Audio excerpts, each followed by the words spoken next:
Você quer aprender desenvolvimento web, mas por onde você deve começar a estudar? Como eu faria caso estivesse começando hoje, do zero? Qual caminho vai te levar para o mercado de trabalho de forma mais rápida? Para isso eu criei um guia básico com tudo que você precisa saber para iniciar no desenvolvimento web. Isso vai te ajudar a entender qual caminho seguir e ser muito mais eficiente na hora de estudar programação. Se você é novo por aqui, aproveita para se inscrever aqui no canal e bora lá pro vídeo.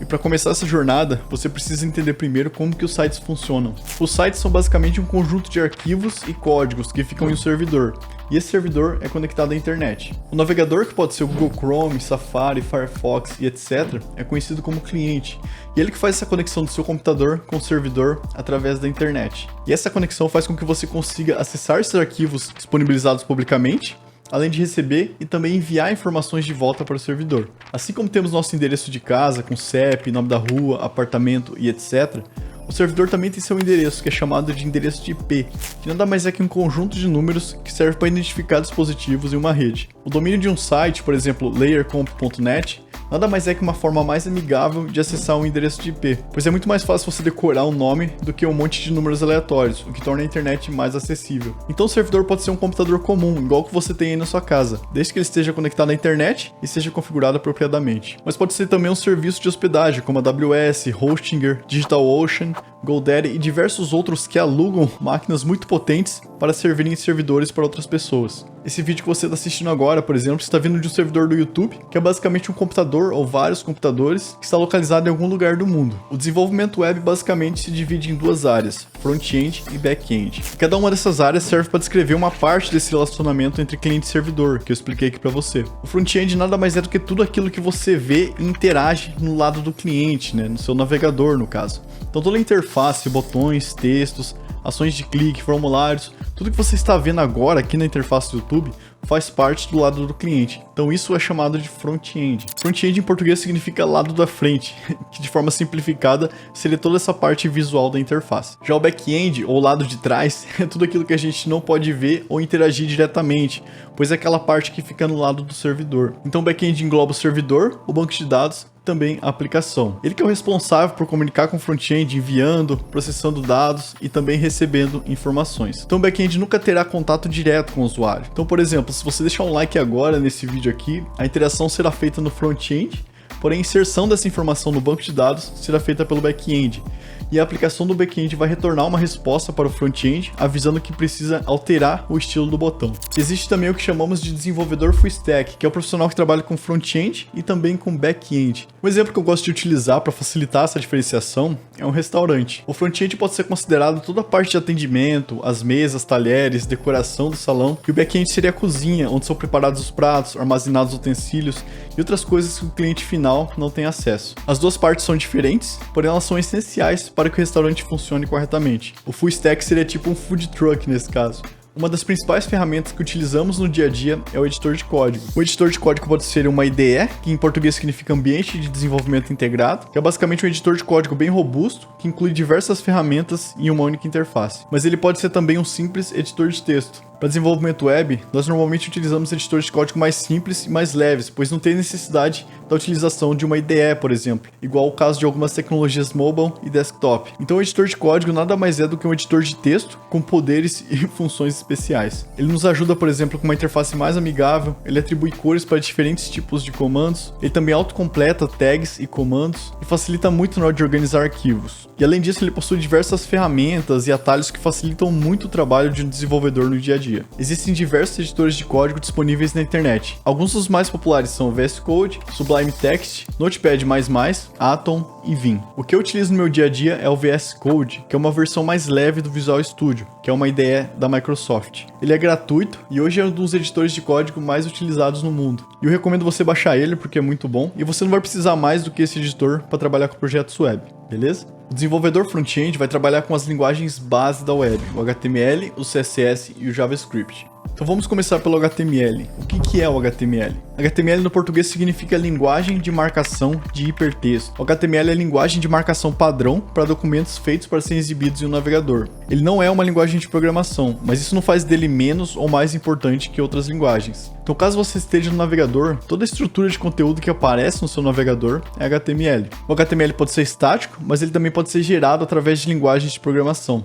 De forma bem simplificada, o HTML funciona como um documento do Word, onde você consegue inserir títulos, textos, imagens, listas, botões e várias outras coisas. Mas ao invés de utilizar uma interface para edição, você vai utilizar tags e elementos dentro de um arquivo que vai ser lido por um navegador. Comparar o HTML a uma linguagem de programação é a mesma coisa que você comparar o motor de um carro com o chassi. Os dois são muito importantes, mas são utilizados para funções diferentes, beleza? E o que é o CSS? Aqui é onde acontece toda a mágica da estilização. CSS em português significa folhas de estilo em cascata. O CSS serve basicamente para estilizar tags escritas em linguagens de marcação, que no caso da web é o HTML. Então as cores, tamanho de fonte, largura, espaçamento, grid e até mesmo animações podem ser criadas através do CSS. O CSS é quem vai tirar essa cara de documento do Word do seu site e fazer com que ele tenha um design único, digamos assim. Por incrível que pareça, HTML e CSS são linguagens que poucas pessoas dão a devida importância,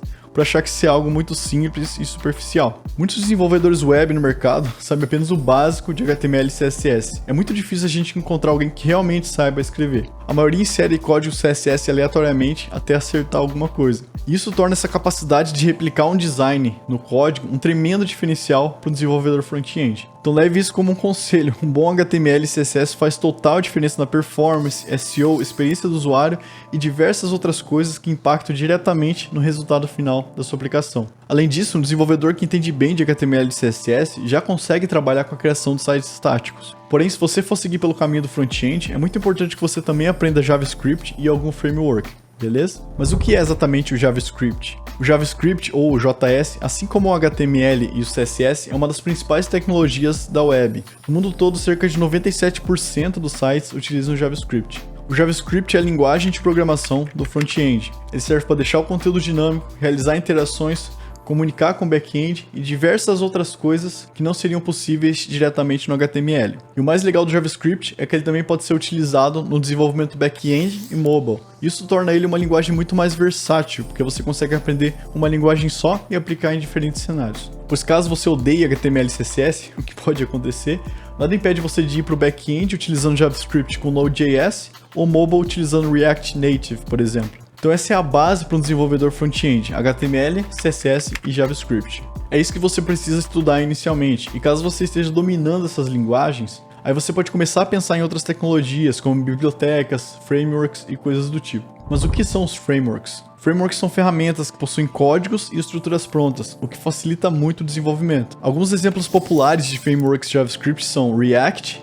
Angular e Vue.js. E hoje em dia os frameworks são essenciais para projetos de pequeno a grande porte. Porém, em projetos muito simples, como uma landing page, por exemplo, não há necessidade da utilização de frameworks. E a todo momento surge um novo framework JavaScript, então pode ser um pouco difícil você escolher qual estudar primeiro. E alguns frameworks têm finalidades diferentes, então quando você chegar nesse ponto, é importante que você pesquise mais a fundo sobre qual framework se encaixa na sua demanda. Uma dica que eu dou é você pesquisar sobre vagas de emprego e ver quais frameworks são os mais requisitados. Assim não tem como você errar na escolha, beleza? Agora eu vou falar um pouco sobre o back-end. Assim como eu falei anteriormente, o back-end vai atuar no lado do servidor. Então o trabalho do desenvolvedor back-end no dia a dia vai desde configurar os servidores até executar scripts, gerenciar informações do banco de dados, salvar arquivos do servidor, entre outras coisas que acontecem por trás das cortinas. E ele atua também nesse relacionamento entre o servidor e o front-end, recebendo e enviando informações, processando dados, realizando autenticações e outras coisas que não seriam possíveis fazer diretamente no front-end. Essa comunicação entre cliente e servidor é feita através de requisições HTTP, onde o cliente envia uma solicitação de acesso ou envio de informações para o servidor, o back-end avalia essa requisição, faz o processamento das informações e retorna uma resposta com status e outras informações referentes à requisição. E é aqui que entram as APIs. Eu não vou entrar em muitos detalhes para não confundir a cabeça de vocês. Mas API, de forma resumida, significa interface de programação de aplicações, que é a forma com que nos comunicamos com outras aplicações com linguagens e tecnologias diferentes. Por exemplo, um aplicativo de celular e um sistema web podem utilizar as mesmas APIs do back-end para realizar consultas, enviar informações ou coisas do tipo, sem que tenha necessidade de criar aplicações back-end distintas para cada uma dessas aplicações. Um exemplo prático é que se você tiver um computador agora e clicar em se inscrever aqui no canal e abrir a aba Network do Google Chrome, você vai ver que uma requisição foi realizada por uma API, enviando alguns dados do canal como ID e também informações do cliente, como sistema operacional, fuso horário e outras coisas. E se você clicar na aba Response, você vai ver qual foi a resposta do back-end para o front-end do YouTube. Nessa resposta, ele inclui uma propriedade chamada de Update Subscribe Button Action, com o valor de subscribed igual a true. Ou seja, ele está avisando o front-end para alterar o botão de inscrição para inscrito. Logo, o front-end vai alterar a cor e o texto do botão. Legal, né? Eu pelo menos acho. Alguns exemplos de linguagem back-end são Python, PHP, Ruby, C#, Java e também o JavaScript utilizando o Node.js. As linguagens se diferem bastante em relação à compatibilidade, desempenho, tamanho de arquivo, custo de servidor e etc. Algumas linguagens exigem um poder maior de processamento, e isso aumenta o custo do servidor, por exemplo. Além disso, algumas linguagens são menos utilizadas, e isso dificulta na hora de encontrar novos programadores para trabalharem no projeto. Isso faz com que os custos de manutenção desses projetos também aumentem. A escolha da linguagem vai depender muito da finalidade, do orçamento e também dos requisitos do projeto que você vai atuar. E assim como no front-end, o back-end também utiliza frameworks que facilitam bastante na hora de desenvolver. E tudo isso a gente tem que levar em consideração na hora de escolher uma linguagem back-end. E só uma observação que eu gostaria de deixar aqui também: muitos desenvolvedores iniciantes confundem Java com JavaScript, mas são coisas totalmente diferentes, beleza? E é importante que o desenvolvedor back-end também entenda o básico de front-end, e vice-versa, para que facilite a comunicação com outros desenvolvedores. E o banco de dados, de forma bem simplificada, funciona como uma planilha do Excel, onde nós temos tabelas, colunas e linhas. E é lá onde ficam armazenadas todas as informações de uma aplicação. Quando você faz cadastro em um site, por exemplo, os dados de cadastro são inseridos em um banco de dados para que seja possível fazer uma consulta a esses dados depois. A grande maioria dos bancos de dados utiliza uma linguagem chamada SQL, que é uma linguagem de consulta estruturada. O SQL é utilizado para consultar informações, alterar, excluir, entre várias outras coisas relacionadas à manipulação de dados. Tá, mas qual caminho você deve seguir? A decisão de você se tornar um desenvolvedor front-end, back-end ou full stack vai depender muito da sua afinidade, digamos assim. Eu, apesar de saber programar back-end com PHP, eu gosto mais de front-end, porque meu perfil sempre foi mais voltado para o design. E o front-end, querendo ou não, ele compartilha diversos conhecimentos com o designer de interface. Mas você não precisa necessariamente ter um perfil igual ao meu para gostar de front-end. O ideal é você conhecer essas duas áreas, ver qual você gosta mais e seguir por uma ou até mesmo pelas duas, se tornando um desenvolvedor full stack. Caso eu fosse começar do zero hoje, eu com certeza iria para o caminho do front-end. Porque se você aprender HTML e CSS, como eu falei anteriormente, você já consegue criar algo mais palpável. Então você consegue criar sites estáticos, templates para sistemas, e-mails e coisas do tipo. E se você aprender JavaScript, você consegue aplicar até mesmo no back-end, com Node.js. Então, independente da área que você for seguir, todo esse conhecimento vai ser muito válido para você. Então não tenha medo de estudar. Mas não posso dizer que esse é o melhor caminho, porque cada um tem a sua realidade. Tem gente que odeia muito front-end, e se esse for o seu caso, não adianta você tentar forçar bastante esse caminho também. Então avalie a sua realidade e veja qual que é o melhor caminho para você seguir. Mas também não perca muito tempo refletindo sobre isso sem estudar nada, beleza? Se você gostou do vídeo, deixa o like e se inscreve aqui no canal. Eu vou deixar um vídeo aqui recomendado para você, que é onde eu falo sobre por que a maioria dos programadores falha na hora de estudar programação. Esse vídeo vai te ajudar a evitar algumas armadilhas que podem te atrapalhar na hora de estudar. Aproveita para seguir a gente lá nas redes sociais também, que eu pretendo voltar a postar algumas coisas lá. Por enquanto ainda tá parado, mas eu prometo que eu vou voltar a postar alguma coisa lá, que é @layer.comp, beleza? Então é isso, a gente se vê no próximo vídeo. Valeu!